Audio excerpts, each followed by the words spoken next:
कुराकानी गर्न हाम्रो बिचमा वरिष्ठ अधिवक्ता विष्णु भट्टराईजी हुनुहुन्छ। स्वागत छ हजुरलाई। धन्यवाद। मानव अधिकार आयोगले प्रतिवेदन सार्वजनिक गर्यो, विशेष गरी 23 र 24 गतेको जेनजी आन्दोलनको घटनाको विषयमा आफ्नो प्रतिवेदन सार्वजनिक गर्यो। यो प्रतिवेदन हेर्दा चाहिँ सरकार अहिले रासोपाको सरकार छ, रासोपाकै अधिकांश सांसदहरू मुछेको जस्तो देखियो। कारबाही गर्नुपर्छ भन्ने उसको सिफारिस छ, कार्यान्वयन गर्ला सरकारले? आफ्नै सांसदहरू पर्ने जस्तो देखियो। कारबाही नगर्ने हो भने जेनजी आन्दोलनको भावना र मर्म के थियो? भ्रष्टाचार मुक्त समाज, विधिको शासन, वाक र प्रकाशन, अभिव्यक्ति स्वतन्त्रता, जुन अब युट्युबहरू अथवा बाहिरका जे अब मेटाहरू जे थिए, टिकटक लगायतका, तिनीहरूलाई प्रतिबन्ध लगाउने कुरालाई नै मुख्य ध्यानआकर्षण गरेर यो काम कारबाही अथवा त्यो आन्दोलन भयो। आन्दोलनमा घुसपेट हुने, घुसपेट नहुने, त्यो घुसपेट हुने र नहुने भन्ने कुरा आन्दोलनलाई व्यवस्थित गर्न लिएर जाने जो आयोजक हो त्यसको कर्तव्य थियो। तर यो त्यसमा त आयोजक को भयो, त्यो पनि आदि इत्यादि भने उता त्यो पाटोतिर नलागौँ। तर के भने त्यो आन्दोलनले नेपालमा राज्य सत्ता परिवर्तन भयो? भएन। सरकार परिवर्तन भयो। पात्र परिवर्तन भए। एमाले कांग्रेसको सरकार हटेर नागरिक सरकार बन्यो। अझ म चाहिँ तपाईँले भन्नुभन्दा अलि पृथक भन्छु। एमाले कांग्रेसहरू नागरिक होइनन् भन्ने अर्थ लाग्ने कुरा नगरौँ। दलीय सरकार भनिन्थ्यो नि त। होइन, त्यो पनि यो पनि दलकै हो। म चाहिँ तपाईँलाई के निवेदन गरौँ भने यो संविधान निर्माणका लागि 2062-63 को आन्दोलन अथवा 2062 मङ्सिर 7 गतेको दिल्लीको सम्झौता 12 बुँदे लगायत यो संविधान सभाबाट निर्माण गर्ने, यसको सर्जक हुँ, स्रष्टा हुँ, प्रणेता हुँ, विधि व्याख्याता हुँ भन्ने सबै राजनीतिक दलहरू यो संविधान आएपछि भएको कुनै पनि निर्वाचनमा कसैले पनि 5 वर्ष कार्यकाल पुरा गरेन। कांग्रेस, एमाले, माओवादी, मधेसवादी। हामीले आग्रहका साथ होइन कि जे वास्तविकताका साथ कुरा गरौँ। लगभग 2/3 को सरकार बन्यो एमाले र माओवादीको 2074 मङ्सिर 10 र 20 गतेको चुनावमा। 2/3 को सरकार त्यो पनि कम्युनिस्टहरूको चलेन। केपी शर्मा ओलीजीले प्रतिनिधि सभा विघटन गर्नुभयो। त्यतिखेर के भनियो भने, अथवा मैले चाहिँ के भने यो साम्यवादीहरूले प्रजातान्त्रिक संविधानको राज्य चलाउन जान्दा रहेनछन्, यिनीहरू पतित भए भने। पतित त भए।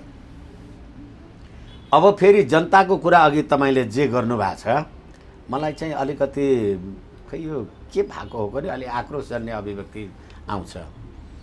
तपाईँलाई संविधानले अथवा यो संविधानले नेपालको राजकीय सत्ता र सम्प्रभु सत्ता नेपाली जनतामा निहित हुन्छ भनेर भनियो र तपाईँले 5 वर्षका लागि भनेर अगावै विघटन भएमा बाहेक 5 वर्षको लागि भनेर तपाईँले आफ्ना प्रतिनिधि, पार्टी प्रतिनिधि जो रोज्नुभयो।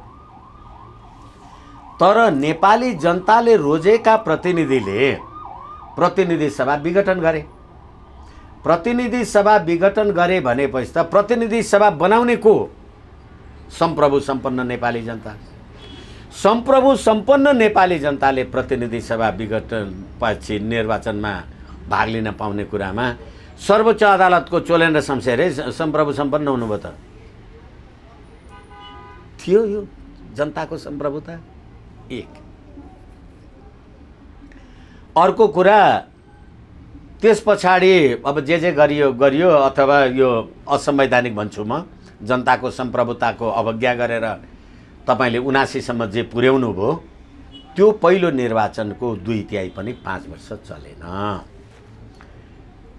त्यो 2/3 5 वर्ष नचलेको मात्रै होइन, प्रतिनिधि सभा पुनर्स्थापित भएपछि कुन राजनीतिक दलहरूको कस्तो गठबन्धन, कांग्रेस र माओवादी समेत मिलेर सरकार त बन्यो। माओवादी के भन्ने, जनताको राजकीय सत्ता र सम्प्रभु सत्ता भनेको बन्दुकको नालीबाट निस्किन्छ भन्ने माओवाद होइन, जनताको राजकीय सत्ता र सम्प्रभु सत्ता भनेको जनताको अभिमतबाट निस्किन्छ भन्ने नेपाली काङ्ग्रेस। त्यो दुईटै राजनीतिक शक्ति मिलेर सरकार बनाउँदा देशमा संविधान थियो, कानुन थियो, विधिको शासन थियो। अब चले जाओस्। तर 79मा निर्वाचन गर्नुभयो। 79मा निर्वाचन गरेर के भन्नुभयो भने काङ्ग्रेस र माओवादी मिलेर चुनावमा जानुभयो। तपाईँ माओवादी राज्य सत्तामा विश्वास गर्ने, राजनीतिक प्रभुसत्ता भनेको बन्दुकको नालीबाट निस्किन्छ भन्ने, म होइन जनताको अभिमतबाट निस्किन्छ भनेर नेपाली काङ्ग्रेसको सदस्य हुने। तर म नेपाली काङ्ग्रेसको सदस्य भएको ठाउँबाट नेपाली काङ्ग्रेसको उम्मेदवारै छैन, माओवादी उम्मेदवार छ। अब मैले माओवादीलाई भोट हाल्नुपर्ने लोकतन्त्र थियो छ। म माओवादीलाई भोट हाल्ने हो भने माओवादी पार्टीमा भर्ना हुन्छु नि। अनि म नेपाली काङ्ग्रेसको मान्छे, मैले माओवादी पार्टीलाई भोट हालिनँ भने मेरो सदस्यता समाप्त गर्ने।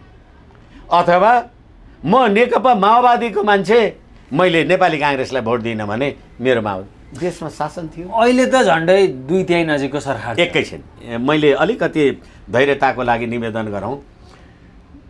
यस कारणले गर्दाखेरि अब त्यो सरकार हामीले हेऱ्यौँ।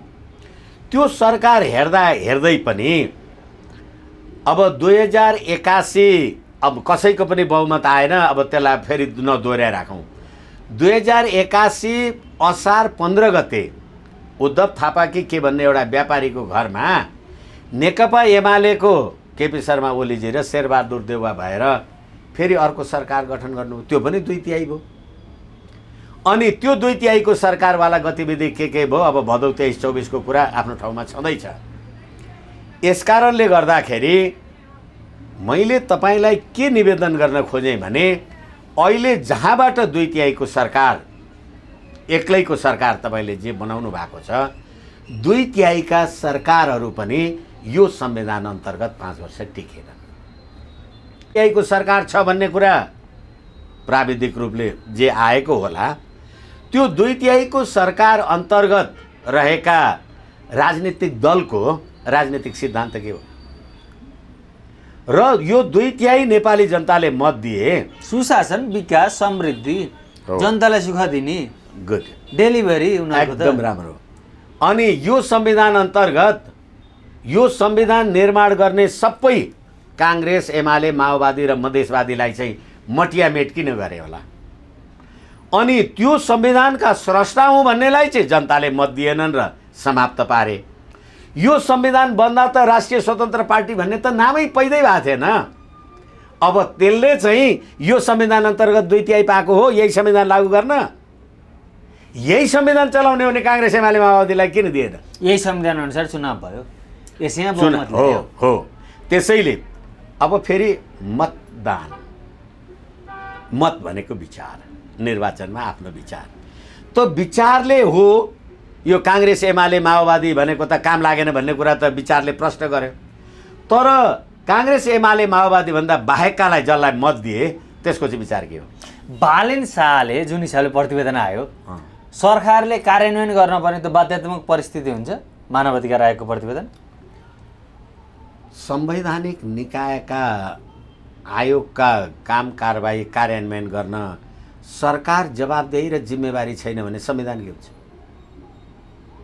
सर्वोच्च अदालतले बन्दी प्रत्यक्षीकरणको रिटमा समातेको छोडिदिनु भन्यो। होइन, यो त कहाँ अस्ति 77 जना मान्छे मार्ने हो, खड्गे ओली छोडिदिनु त भने नि त। यस कारणले गर्दा संविधान अन्तर्गत गठित भएका निकायहरूले गरेको काम कारबाहीमा राज्यको जवाबदेही हुने। त्यसैले कार्यकारी व्यवस्था, कार्यपालिका, विधायिका र व्यवस्थापिका हामी भन्छौँ। यसैले सरकारले कार्यान्वयन नगर्ने हो भने सरकारले चाहिँ विधिको शासन माने त। अनि बालेन शाहले आफ्नै सभापति रवि लामिछानेलाई कार्य गर्ने आँट गर्ला नि त। अब यो चाहिँ फेरि कानुनी, संवैधानिक र राजनीतिक प्रश्न भएन। यो चाहिँ तपाईँ र मेरो लेनदेनवाला कुरा मात्रै हो। तपाईँसँगै भनेको छु मैले। याद गर्नुहुन्छ भने रासपाको विधानमा वरिष्ठ नेता भन्ने पद छ छैन। अनि बालनजी कसरी भयो त प्रधानमन्त्री? संसदीय दलको नेता। फेरि उहाँहरूले त्यही भन्नुहुन्छ। हाम्रो आम नेपाली जनताले, आम सञ्चारको साथीहरूले बुझुन्, त्यसैले भन्छु म आक्रोश पैदा हुन्छ भनेर। यो संविधानले प्रतिनिधि सभा सदस्यको मात्रै निर्वाचन गर्छ। यो संविधानले प्रस्तावित प्रधानमन्त्रीको निर्वाचन गर्दैन। बालेन शाहजीलाई त तपाईँले प्रस्तावित प्रधानमन्त्री भनेर चुनावमा गएको होइन, प्रस्तावित प्रधानमन्त्री भनेर म चुनाव जितिराखेको छु। अब तपाईँ मलाई संसद सदस्य भनेर निकाल्ने कि के गर्ने? यसै कारणले गर्दा मैले भनेको रासपाको पार्टीको विधानको वरिष्ठ नेता त्यो छैन। र अर्को कुरा, यो संविधानले प्रधानमन्त्रीको निर्वाचन गर्दैन, संसद सदस्यको मात्रै निर्वाचन गर्छ। तर गएको निर्वाचनमा प्रधानमन्त्रीको उम्मेदवार भएर बालेन गएको थियो, चुनाव जित्यो। अब तपाईँ अर्कोलाई प्रधानमन्त्री कसरी बनाउनुहुन्छ? फेरि नेपालको राजकीय सत्ता र सम्प्रभु सत्ता नेपाली जनतामा निहित रहन्छ। बालेन प्रधानमन्त्री भनेर तपाईँ भोट माग्न जानुभएको हुँदा जनताले भोट दियो। तपाईँले रवि लामिछाने भनेको त सहकारी ठग भन्थ्यो कि, अथवा अर्को कोही भनेको भए केही भन्थ्यो कि? यस कारणले गर्दा अहिले संसदीय दलको नेता चाहिँ तपाईँले प्राविधिक रूपले यो बनाउनु भयो, तर राजनीतिक रूपले तपाईँले अर्कोलाई संसदीय दलको नेतै बनाउन सक्नुहुन्न थियो। मुख्यतः प्रतिवेदन सार्वजनिक भइसकेपछि रासपा सरकारलाई सुशासनको आफ्नो मान्छे भए पनि नछोड्ने, जस्तो केही मन्त्रीहरू त केही विवादमा नाम आउने बित्तिकै उनीहरू बर्खास्त गरेको इतिहास छ, राजीनामा दिएको इतिहास छ। उसको इतिहास हेर्ने भने 2-3टा घटनालाई मात्रै हेर्ने भने अब सभापति नै जोड्दे। अब आफैले प्रधानमन्त्री उहाँलाई चाहिँ मैले समर्थन गर्छु भने कि सुशीला कार्की जोडिन् लगायतका व्यक्तिहरू जोडिँदा प्रधानमन्त्रीमाथि प्रश्न उठिरहेछ। अब उनले कारबाही गर्न सक्छन् कि सक्दैनन्?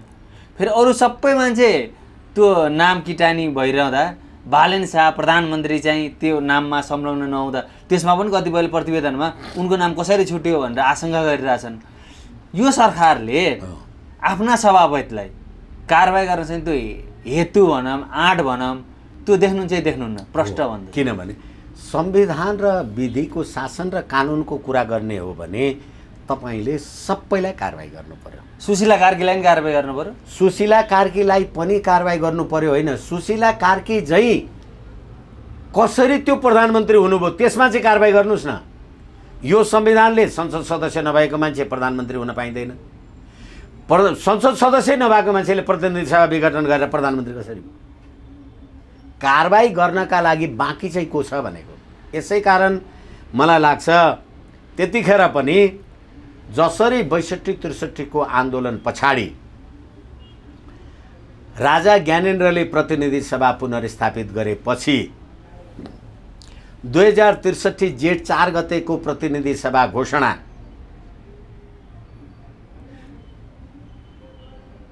अँ 2063 जेठ 4 गतेको प्रतिनिधि सभा घोषणामा जनआन्दोलनको बलमा श्री 5बाट ज्ञानेन्द्रबाट प्रतिनिधि सभा घोषणा भएको हुँदा यो प्रतिनिधि सभा सार्वभौम सम्पन्न छ र यसले यो काम कारबाही गर्छ भनेर त्यो प्रतिनिधि सभा घोषणा जारी भयो।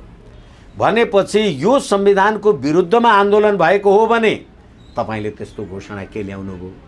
तपाईले यही संविधानको शपथ ग्रहण गर्नुभयो। यही संविधानको शपथ ग्रहण गर्नका लागि तपाई यो संविधान अन्तर्गतको संसद सदस्य नै होइन। संसद सदस्य नभएको मान्छेलाई त्यो राष्ट्रपतिले कसरी शपथ ग्रहण गरायो? त्यसैले कारबाहीको दायरामा बाहिर जानका लागि त को चाहिँ बाँकी छ? अझ म त भन्छु राष्ट्रपतिलाई किन कारबाहीमा जोडेन मानवाधिकार आयोगले? सम्भव छ रवि लामिछानेलाई, सुशीला कार्कीलाई अब हिजो त्यसैले हिजो पनि पदमा हुँदाखेरि अब केपी ओलीलाई कसले कारबाही गर्ने, शेरबहादुरलाई कसले कारबाही गर्ने, यस्तै प्रश्नहरू त आउने गर्थे। अब तपाईले नयाँ राजनीतिक कोर्स लिएर आउनु भएको छ, गतिविधि गर्नु भएको छ भने कानुन र संविधानले कसुरदार देखिएका कोही पनि मान्छेलाई तपाईले उन्मुक्ति दिन सक्नुहुन्न। सम्भव छ छैन होइन, सम्भव किन छैन? 2/3 नेपाली जनताले तपाईलाई मत दिएको हो होइन केपी शर्मा ओलीले चाहिँ 23 गते मान्छे मारेको थियो, त्यसलाई चाहिँ कारबाही गर्नुपर्छ। 24 गते चाहिँ तपाईँले सिंहदरबार डढाउनु भएको थियो, त्यसलाई चाहिँ कारबाही गर्नु पर्दैन भनेर भोट हाले हो। राष्ट्रपतिकै सांसद अधिकांश सांसद छन्, उनीहरूलाई कारबाही गर्दा पार्टी फुटको डिलसम्म पुग्ला, सरकारै ढल्ला नि त फेरि, त्यहाँसम्म जान्छ भने के छ? हो मैले त आम सञ्चारमा भनेको छु, बिना राजनीतिक सिद्धान्तको आधारमा यो गठन भएको सरकार, अहिले भन्नुहोस् न यो संविधानको संशोधन जे आदि इत्यादि कुरा भएको छ, तपाईँ प्रतिनिधि सभामा 2/3 हुनुहुन्छ, विधेयक पास गर्नका लागि तपाईँमा राष्ट्रिय सभाको त सदस्य छैन। तपाईँले जुन अध्यादेश ल्याएर अहिले जे काम कारबाही गर्नुभयो, यो न्यायाधीश नियुक्ति गर्ने लगायतका काम गर्नुभयो, त्यो अध्यादेश त प्रतिनिधि सभाको पनि 2/3 र राष्ट्रिय सभाको पनि 2/3ले पास हुनु पर्यो, दुईटै सदनबाट। अनि राष्ट्रिय सभाले पास नगरेपछि अध्यादेश त रद्द हुन्छ, अनि यो नियुक्ति चाहिँ सदन हुन्छ के हुन्छ त? यसैले मैले अघि भन्दै थिएँ, यो नयाँ परिदृश्यमा तपाईँले नयाँ संवैधानिक व्यवस्था गर्नुपर्छ, होइन भने यो संविधान अन्तर्गत तपाईँ कुनै पनि निष्कर्षमा पुग्नुहुन्न। अहिले तपाईँले साँच्चै भन्ने हो भने यो संविधान अन्तर्गत राज्य चलेकै छैन। एकछिनलाई मान्नुहोस्, मन्त्री परिषदको मन्त्रालयको सङ्ख्या घटायो, मन्त्रीको सङ्ख्या घटायो, जे भनेको छ। प्रधानमन्त्रीजीका निजी स्वकीय सचिवहरू कति हुन्, 15, 20, 25 थाहा छैन। त्यसमा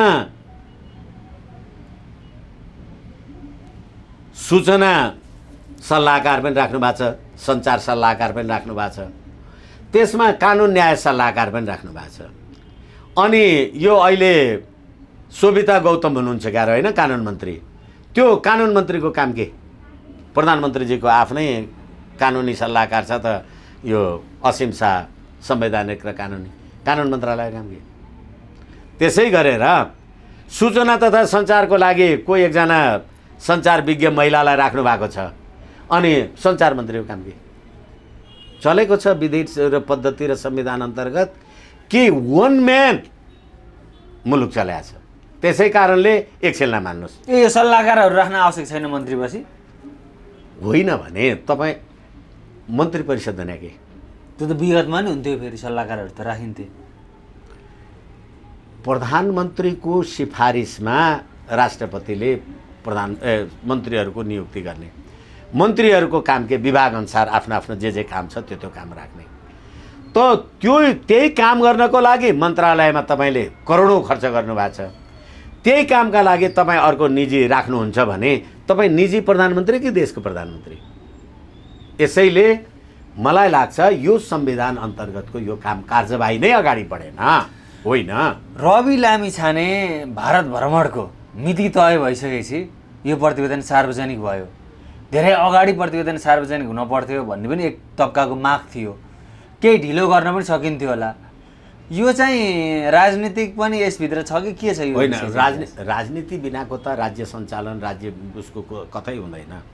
त्योभन्दा अलिकति अगाडि तपाईँलाई म स्मरण गराउँ, देशलाई ग्रे लिस्टबाट ब्ल्याक लिस्टमा पर्ने अवस्था भयो भनेर यहीँ आएर त्यो उसका त्यससँग सम्बन्धित अन्तर्राष्ट्रिय संस्थाका निकायहरूले सरकारलाई सचेत गराए। कतिखेर गराए? रवि लामिछानेको सम्पत्ति शुद्धिकरण भन्दा केही समय अगाडि कतिखेर गराए? जीवी, छवि र रविको जब तपाईँले मुद्दा यो संशोधन गर्नुभयो, सङ्गठित अपराध र सम्पत्ति शुद्धिकरण लगायतका मुद्दामा तपाईँले अभियुक्तहरूलाई उन्मुक्ति दिने, अभियोग संशोधन गर्ने गर्नुहुन्छ र त्यसरी नै अभियोग संशोधन गर्दाखेरि त हजारौँ सम्पत्ति शुद्धिकरणका मान्छेहरूको पनि अभियोग संशोधन गर्नु पर्यो। अनि मुलुक चाहिँ ग्रे लिस्टमा जाँदैछ, ब्ल्याक लिस्टमा जाँदैछ। अर्बौँको सम्पत्ति खानेहरूलाई तपाईँ अभियोग संशोधन गरेर छोड्दै हुनुहुन्छ। अनि तिनै बाटामा मकै पोल्ने मान्छेहरूको घरबास उठीबास गराएर कहाँ सेल्टरमा कता राख्नु भएको छ, त्यही मकै पोल्नेले तिरेको करबाट सहकारी ठगीको पैसा तिर्दै हुनुहुन्छ। यो संसारले देखाएको छैन। अनि त्यही परिदृश्यमा यो सरकारको सूचना दिने शिक्षा मन्त्रीले भन्यो होइन रविजीको भारत भ्रमण प्रधानमन्त्रीजीको भारत भ्रमणसँग अथवा त्यो विषयसँग छलफलै छैन भन्दै सम्बद्ध छैन भने मेरो नेतृत्वको राजनीतिक दलको मेरो अध्यक्षतामा भएको संसद बहुमतको संसदको प्रधानमन्त्री म विदेश जाँदैछु मेरो देशको प्रधानमन्त्रीको बारेमा मेरो काम कारबाही गतिविधि हुँदैन भनेपछि कति राजनीतिक मान्छेहरू छन् यिनीहरू को कहाँ बसेर छन् र यस्तो चरित्रलाई बफर स्टेट पनि भन्दै हुनुहुन्छ यस्तो चरित्रलाई बाँकी दुनियाँले कसरी साथ लिएला त्यति मात्रै होइन अहिले त यो तपाईहरुले जे गर्नु भएको छ अमेरिकन युथ काउन्सिलका सदस्य भएका मान्छेहरू पनि राष्ट्रसभामा लागेर चुनाव लडेर त जितेर आएका रहेछन् नि त सुदन गुरुङको नाम यति धेरै किन आइराख्छ यो गतिविधिमा संलग्न छैनन् भने अब यो तोसीमा कार्की राजीव खत्री केपी खनाल दीपक बोहरा मनिष झा ज्वाला संग्रौला सुदन गुरुङ त्यो हामी नेपाली अनि हामी नेपाली संसदमा चुनाव जितेर अहिले त आउनु भएको छ अनि अमेरिकन युथ काउन्सिलको अगुवाईमा अथवा यसको षड्यन्त्रमा 2 वर्ष अघिदेखि गतिविधि भएको थियो भनेको अहिले जेनजीको आन्दोलन पछाडि 2/3 को सरकार बनेपछि चीनले पायोनियर युथ प्रोग्राम सार्वजनिक गर्यो अनि त्यो अवस्थामा रवि लामिछानेजी गएर के भन्नुहुन्छ नरेन्द्र मोदीजीलाई अनि बालेन शाहजी 100 दिनको कार्यक्रम कोनी के म गर्दिन आदि इत्यादि भन्ने गर्दा गर्दै गणतन्त्र दिवसमा उहाँले भाग नलिने कुरा सार्वजनिक गर्नुभयो आयो प्रजातन्त्र अथवा प्रधानमन्त्री त गणतन्त्रमा पनि हुन्छ प्रधानमन्त्री राजतन्त्रमा पनि हुन्छ राज संस्था भएको देशमा पनि हुन्छ गणतन्त्रको प्रतीक भने त राष्ट्रपति नै हो एकै काममा चाहिँ राष्ट्रपतिले तपाईँ आफू गर्नुस् भनेर गणतन्त्रको प्रधानमन्त्री बालेन हो भनेदेखि बालेन गणतन्त्रको प्रधानमन्त्री हो कि राजतन्त्रको प्रधानमन्त्री हो बाँकी छ होइन भनेदेखि गणतन्त्र दिवसलाई अवज्ञा गरेर गणतन्त्र दिवसलाई इन्कार गरेर अनि गणतान्त्रिक देशको गणतान्त्रिक संविधानको प्रधानमन्त्री भइराख्नु भएको छ यसैले सिद्धान्त नीति नैतिकता पात्र प्रणाली चरित्र केही पनि ठिक छैन एउटा मात्रै कुरा होइन अझै तपाईलाई अर्को कुरा भनौँ म अहिले मानवाधिकार आएको त कार्यवाही त हुन्छ भने यो संविधानले 6 वटा 7 वटा संवैधानिक आयोग बनाउँछ मानवाधिकार आयोग भन्नुहोस् निर्वाचन आयोग अथवा अख्तियार दुरुपयोग जे ती सबैमा के लेखेको छ भने त्यो पदमा बस्नलाई अख्तियार दुरुपयोग आयोगको प्रमुख अथवा दुरुपयोगमा बस्नलाई के गर्नलाई उच्च नैतिक चरित्र चाहिन्छ भनेर हरेक संविधानका धारामा लेखा छ तर अदालतको न्यायाधीश हुन र प्रतिनिधि सभाको सदस्य के अरे संसदको सदस्य हुन चुनाव लड्नका लागि उच्च नैतिक चरित्र चाहिन्छ भनेर लेखा छैन यसकारणले जहाँ नैतिक चरित्रै चाहिँदैन त्यो सरकार बन्छ त्यस्तो संविधान अन्तर्गत मुलुक कसरी चल्छ यो प्रतिवेदनले रवि लामिछानेको भारत भ्रमणमा कुनै असर पर्न सक्छ वा उनको रोक्न पर्न सक्छ होइन कुन नैतिकताले जानुहुन्छ जेलभित्रका कसले भनेको थियो भने मानवाधिकार आयोग भनेको रवि लामिछानेले बनाएको हो खड्गे ओलीले बनाएको हो यो बालेन शाहले बनाएको हो रामचन्द्र पौडेलको हो यो सेनाको